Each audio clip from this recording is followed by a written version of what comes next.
We can't half-ass death.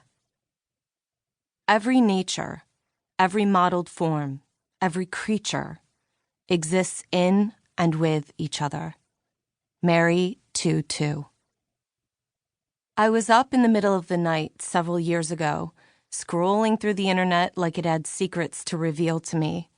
I clicked through to an article about a seed bank that's buried deep in a mountain in Norway. Supposedly, there are over 800,000 varieties of seeds, from plants to trees to fruits and vegetables. It's the world's reserve in case of mass destruction. Almost every country in the world has made a deposit, but only one has made a withdrawal, and that only recently, Syria. The war has so devastated the land that they needed to ask the world's reserve for some seeds to start again.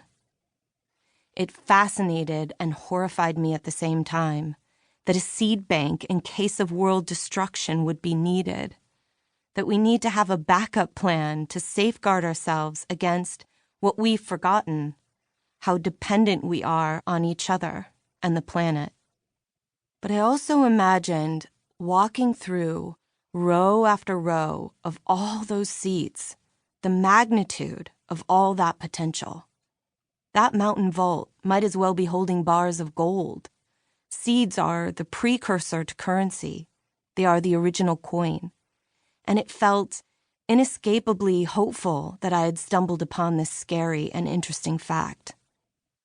I resonated with needing to start over, or wanting to begin again. Actually, I didn't want to start over. Who does? I just knew that I was at an end.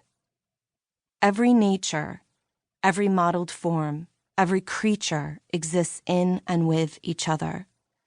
This is how the Gospel of Mary opens after the initial missing pages, and I'm not sure if there was ever a more eloquent way to describe love. It's not a love we've seen in practice very often, sometimes in moments of crisis, but it's a love that renders us all equal. It's a love that says, I am not separate from you. We exist in and with each other.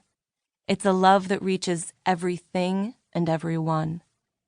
If we all exist in and with each other, then we are all inextricably connected. There is no stranger, no immigrant, no alien, no other.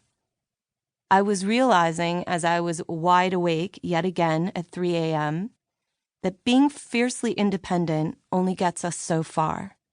And it's actually a good sign when an old way we're operating in the world comes to an end. But it doesn't feel good. At all. It feels like anxiety attacks, or drinking too much, or insomnia, or watching TV like we'll get paid for it. Or a little bit of all of the above, which was how I was handling it. Sometimes it has to get worse before it gets better. I like this adage. I cling to it. It's true to the same degree that you can't half-ass death. You have to die all the way to be dead. And this is what scares us about it. It's finality. But in life, this is just the way it is. You have to die all the way before you can resurrect.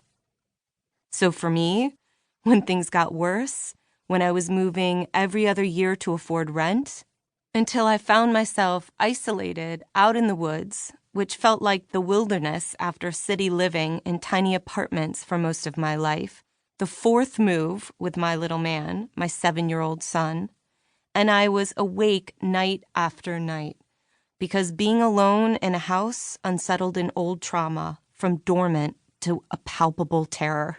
I dreaded going to sleep.